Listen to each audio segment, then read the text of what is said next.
watched this movie a couple of weeks ago and I found it extremely powerful. And I think the reason why I found it powerful is because of the added humor in it. And I think the reason for that, even within the Holocaust, there needed to be a little bit of humor.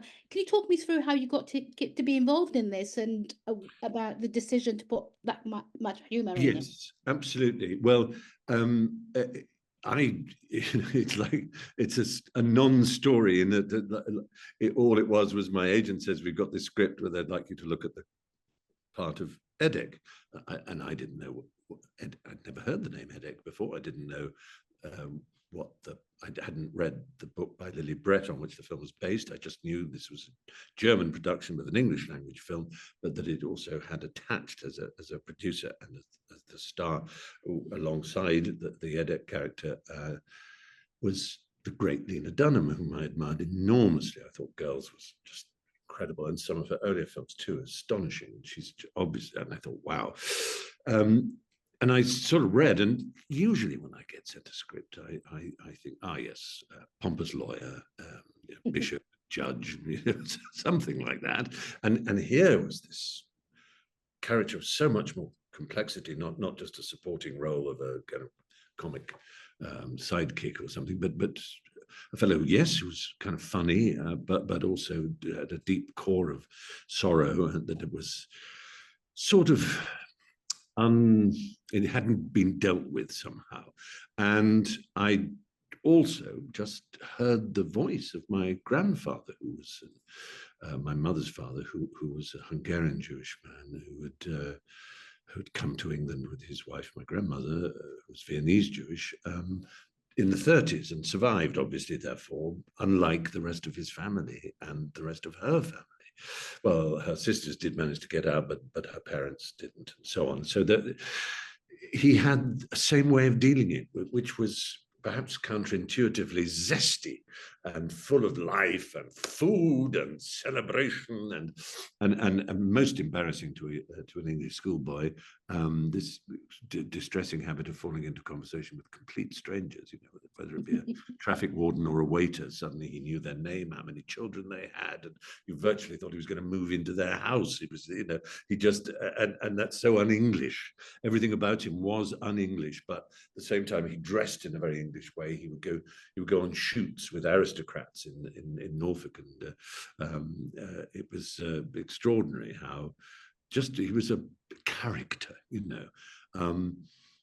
and of course he didn't talk about his experience. The only things you get about Europe were just sort of playful nonsense about countries and people that just meant nothing to me, like he was a typical Pomeranian. You know what they're like. And of course, you don't know what a Pomeranian is. Or, these Ruthenians, they're all the same. and he said, if you hadn't seen Prague before the war, he meant the First War, you didn't know what civilization was. Just little tantalizing phrases. But if you tried to talk about the darkness, even of the First World War, where he fought for the Austro-Hungarian Empire, was shell-shocked a bit, I believe, according to my mother, although he didn't show signs of it to me at all. Because you're my lovely grandchildren. You don't want to know. Look, here's this. Let's go to the circus. Let's do that. And if had he lived longer, maybe he would have been like Edek with Ruth, which is where, as you say, the comedy is. And yeah, I don't trust things that contain no humor, because to me, watching a film which is entirely serious is like watching a film where the humans don't have a nose. None of the people in it have a nose. You go, what world is this? I'm not familiar with a world where humans don't have noses. And I'm not familiar with a world where people don't, especially in stressful situations, use humor as an armor and as a sword.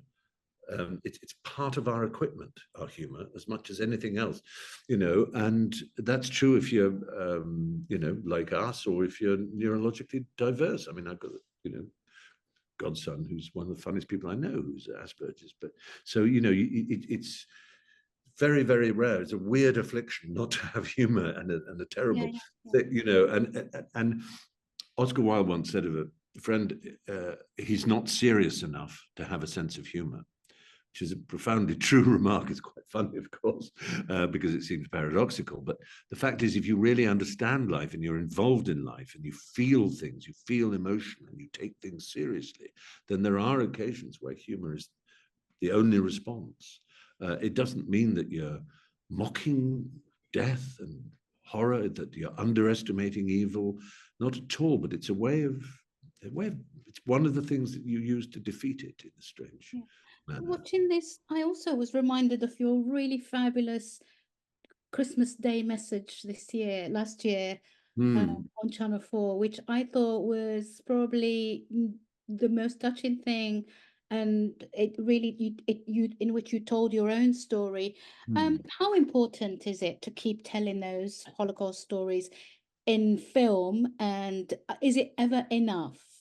Or It's interesting because I know that there are some people, especially young, who seem very uninformed, apparently, according to various surveys and things, uninformed about the actual true nature of the Nazi Holocaust and how it arose and how anti-Semitism spread from the 18th, 19th and 20th centuries. And I'm very anxious that it doesn't look like, what's the phrase, special pleading or a suggestion of exceptionalism. There is misery and abuse and hardship and terror and violence inflicted on all kinds of people around the world. But the example, if for Europeans in particular, of the Holocaust is such an extraordinary stain on the 20th century. Nothing like it had been seen, this industrial way of killing a people, this extraordinary sense of Jews not being human.